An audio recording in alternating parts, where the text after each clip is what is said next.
Giant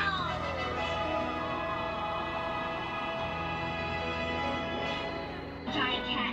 Wants a giant cat. But that's impossible, isn't it? It's entirely impossible.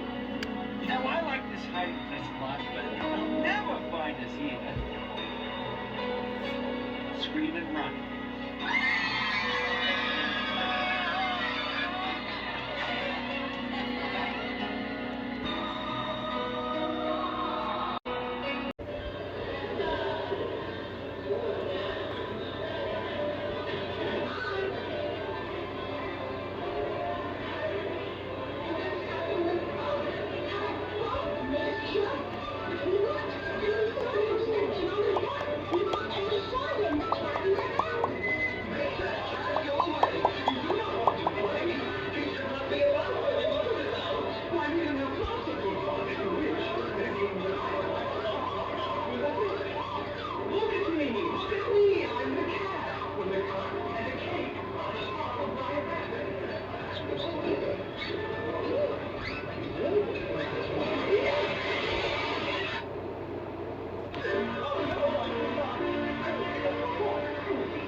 We interrupt your regular scheduled broadcast to bring you an important announcement that your life may depend on.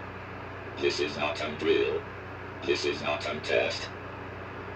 We have been receiving numerous reports that an hostile entity has been roaming the area of Vanville, presumably hostile by the many recent reports of missing persons. This could be a major threat to you or your close ones, so pay attention.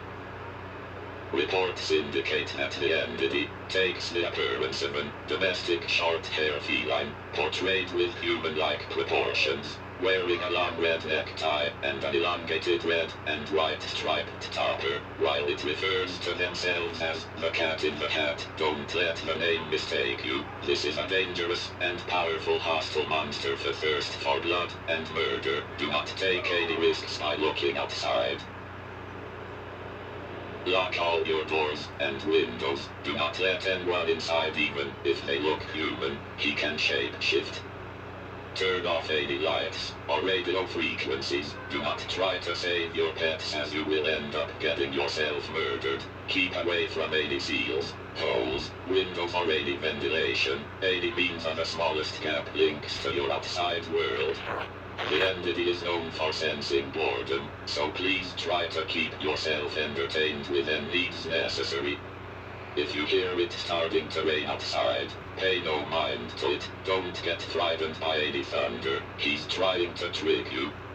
If you sense he's entered your premises, run. Hide in a closet. He'll find you. Hide under a bed. He knows where you already.